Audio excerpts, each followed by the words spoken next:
A campaign official says U.S. President Donald Trump will be speaking every night of the Republican National Convention.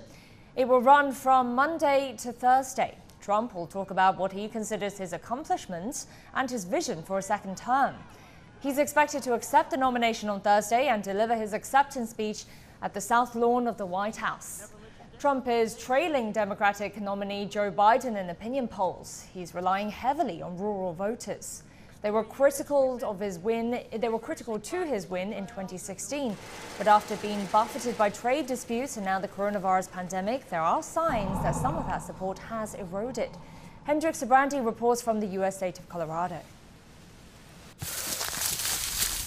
Mark Arnish grows corn, wheat, and barley northeast of Denver. He voted for Trump for president in 2016 and may do so again this year. But it's August, and a lot can happen between now and November. Keith Amon farms corn and runs a cattle feedlot north of Denver.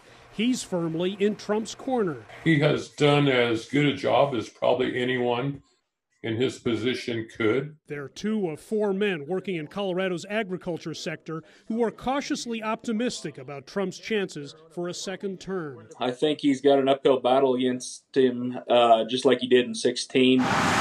This so-called flyover country, a vast expanse of America dotted with farms and ranches, has been the backbone of the president's support. He won rural voters by 27 percentage points in 2016, helping him win several key Midwestern swing states.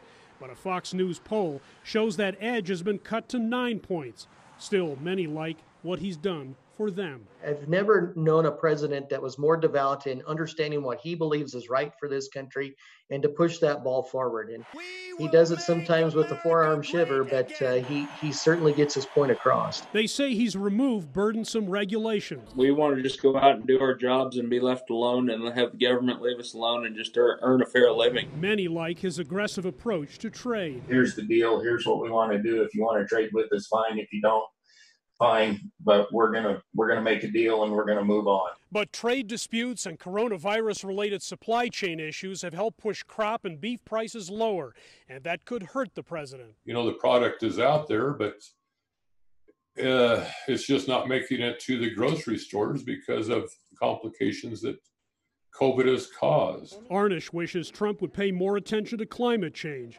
and his language. President Trump has clearly contributed to the divisiveness that we have in this country. Amon is much more concerned about violence surrounding recent racial justice protests. I have never been probably more disgusted with politics as I am today, actually. While Democratic rival Joe Biden is heavily favored to win Colorado, a number of swing states remain within Trump's reach. Those states are pretty vital to him winning. He doesn't have that many paths for a victory. Political analyst Seth Maskett believes some in farm country have concluded this experiment has not worked out as we had hoped, as we had gambled on. I think this election is extremely crucial. All agree the stakes are high. It's kind of a choice between staying a free republic in our values and our heritage versus moving on to a more socialist mindset. I think the flyover states are absolutely going to decide this election. We'll find out a little over 2 months from now. Hendrix Sabrandi, CGTN, Denver.